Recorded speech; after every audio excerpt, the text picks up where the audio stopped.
Scripture tells us that God said, "Let there be light," and there was light. The God envisioned by the authors of Genesis was an all-powerful king.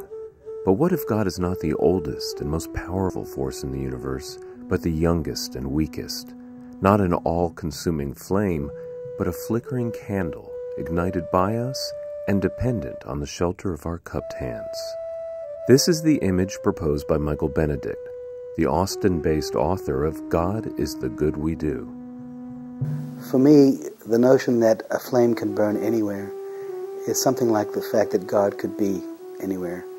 This is a God that depends on us, is lit by us, and whose persistence depends on us.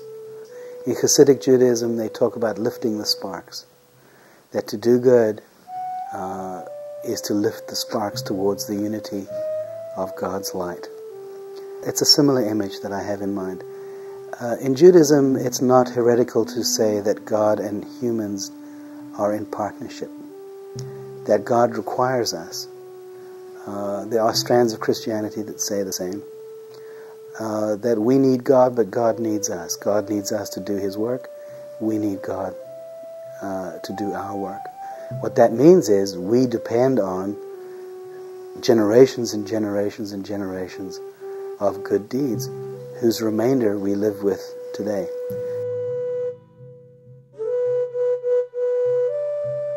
In his book, Benedict forwards the idea that God is found in human activity, that whether or not God exists is entirely up to us, for God comes into being by what we do and do not do. Benedict is the son of two Jewish Holocaust survivors. His parents struggled with religious faith after their liberation from Nazi concentration camps.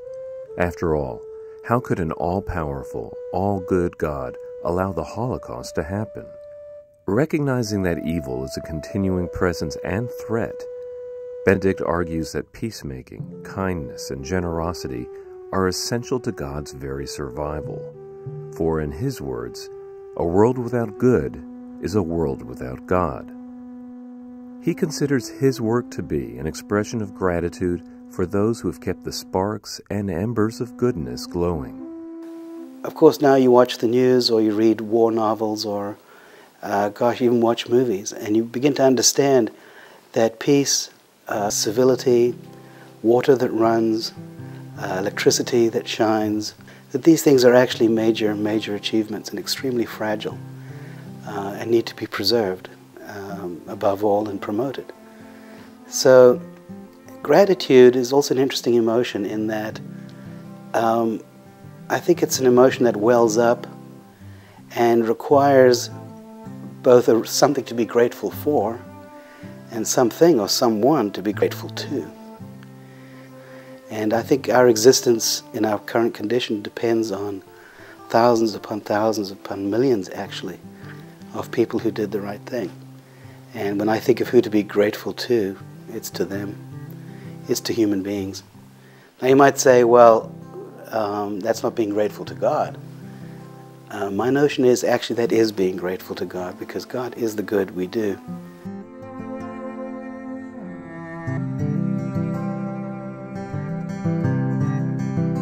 Benedict uses the term theopraxy, or God-doing, to describe the ancient activity of doing good. He portrays a down-to-earth image of God, yet draws inspiration from some of the world's mystical traditions. I think God is knowable. It says in the Quran, God is as close as the vein in your neck. There are several passages in the Bible and elsewhere that insist that God is not unknowable, that God is intimately close to you, that God is right with you all the time, that what separates you from God is as thin as a soap bubble. You need only turn in His direction. It's this mystical tradition I feel closest to.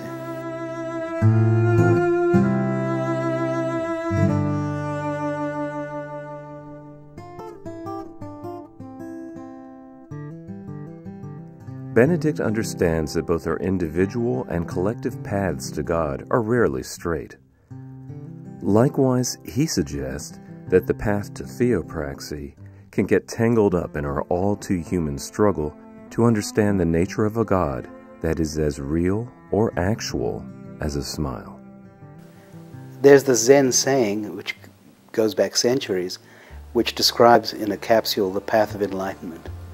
And it goes like this: first there is a mountain, then there is no mountain, then there is. It's really the three stages of enlightenment. First there is a mountain. You believe everything that you see as a child. What's real is real, what you see is what exists. As you become educated, you begin to doubt everything. Things are only appearances. It's all the veil of Maya. It's a web of lies. Adults are telling you lies. Everything's political, nothing's real, nothing's true. When one becomes enlightened, the mountain actually comes back. But it's not the same as the first mountain. It is the mountain, but it's a different mountain. I like to think that theopraxy is the same thing, or the theology of theopraxy is. And it takes the following form. First there is a God, then there is no God, and then there is. For me, the God of theopraxy, the God that is the good we do, is God come back, in a way. I can see that God as the same as the first God, but also not the same. And I would just invite people to give it a try. First there is a God, then there is no God, but then there is.